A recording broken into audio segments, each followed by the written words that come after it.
ರಾಜಕೀಯವಾಗಿ ಮುನಿರತ್ನರನ್ನ ಮುಗಿಸೋದಕ್ಕೆ ಕಾಂಗ್ರೆಸ್ ಕೆಡ್ಡ ತೋಡಿದೆ. ಮುನಿರತ್ನ ಜೈಲಿನಲ್ಲೇ ಕೊಳೆಯುವಂತೆ ಮಾಡೋದಕ್ಕೆ master plan ಮಾಡ್ತಾ ಇದೆ ಕಾಂಗ್ರೆಸ್. ಜೈಲಿನಲ್ಲೇ ಮುನಿರತ್ನ ತಗಲಾಕಲು ಭರ್ಜರಿ ಪ್ಲಾನ್ ಮಾಡಿದ್ದಾರೆ. ಬ್ಯಾಕ್ ಟು ಬ್ಯಾಕ್ ಕೇಸ್ಗಳಲ್ಲಿ ಮುನಿರತ್ನರನ್ನ ಫಿಟ್ ಮಾಡ್ತಿದ್ದಾರೆ.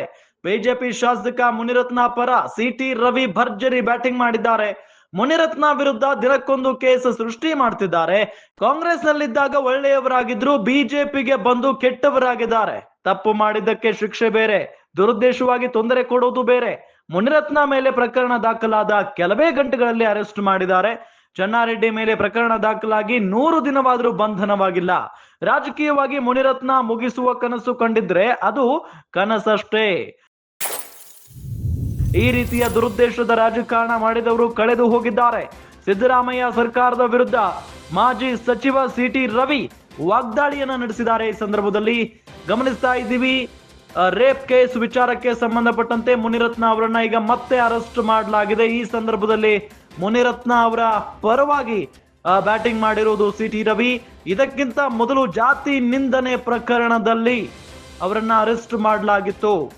ಆ ಒಂದು ಸಂದರ್ಭವನ್ನ ಬಳಸಿಕೊಂಡು ಮುನಿರತ್ನ ರಾಜಕೀಯ ಜೀವನವನ್ನೇ ಮುಗಿಸೋದಕ್ಕೆ ಕಾಂಗ್ರೆಸ್ ಪ್ಲಾನ್ ಮಾಡ್ತಾ ಇದೆ ಅಂತ ಹೇಳಲಾಗ್ತಾ ಇತ್ತು. ಈಗ ಸಿಟಿ ರವಿ ಮಾತನಾಡಿದ್ದಾರೆ. ರಾಜಕೀಯವಾಗಿ ಮುನಿರತ್ನರನ್ನ ಮುಗಿಸೋದಕ್ಕೆ ಕಾಂಗ್ರೆಸ್ ಕೆಡ್ಡ ತೋಡ್ತಾ ಇದೆ. ಮುನಿರತ್ನ ಜೈಲಿನಲ್ಲೇ ಕೊಳೆಯುವಂತೆ ಮಾಡೋದು ಮಾಸ್ಟರ್ ಪ್ಲಾನ್ ಆಗಿದೆ. ಜೈಲಿನಲ್ಲೇ ಮುನಿರತ್ನ ತಗಲಾಕಲು ಭರ್ಜರಿ ಪ್ಲಾನ್ ಮಾಡಿದ್ದಾರೆ ಕಾಂಗ್ರೆಸ್ನವರು. ಬ್ಯಾಕ್ ಟು ಬ್ಯಾಕ್ ಕೇಸ್ಗಳಲ್ಲಿ ಮುನಿರತ್ನರನ್ನ ಫಿಟ್ ಮಾಡ್ತಾ ಇದ್ದಾರೆ ಅಂತ ಬಿಜೆಪಿ ಶಾಸಕ ಮುನಿರತ್ನ ಪರ ಸಿಟಿ ರವಿ ಭರ್ಜರಿ ಬ್ಯಾಟಿಂಗ್ ಮಾಡಿದ್ದಾರೆ. ಮುನಿರತ್ನ ವಿರುದ್ಧ ದಿನಕ್ಕೊಂದು ಕೇಸ್ ಸೃಷ್ಟಿ ಮಾಡ್ತಿದ್ದಾರೆ. ಕಾಂಗ್ರೆಸ್ ನಲ್ಲಿದ್ದಾಗ ಒಳ್ಳೆಯವರಾಗಿದ್ರು, ಬಿಜೆಪಿಗೆ ಬಂದು ಕೆಟ್ಟವರಾಗಿದ್ದಾರೆ. ತಪ್ಪು ಮಾಡಿದ್ದಕ್ಕೆ ಶಿಕ್ಷೆ ಬೇರೆ, ದುರುದ್ದೇಶವಾಗಿ ತೊಂದರೆ ಕೊಡೋದು ಬೇರೆ. ಮುನಿರತ್ನ ಮೇಲೆ ಪ್ರಕರಣ ದಾಖಲಾದ ಕೆಲವೇ ಗಂಟೆಗಳಲ್ಲಿ ಅರೆಸ್ಟ್ ಮಾಡಿದ್ದಾರೆ. ಆದ್ರೆ ಚೆನ್ನಾರೆಡ್ಡಿ ಮೇಲೆ ಪ್ರಕರಣ ದಾಖಲಾಗಿ 100 ದಿನ ಆಯ್ತು, ಆದ್ರೂ ಬಂಧನ ಆಗಿಲ್ಲ.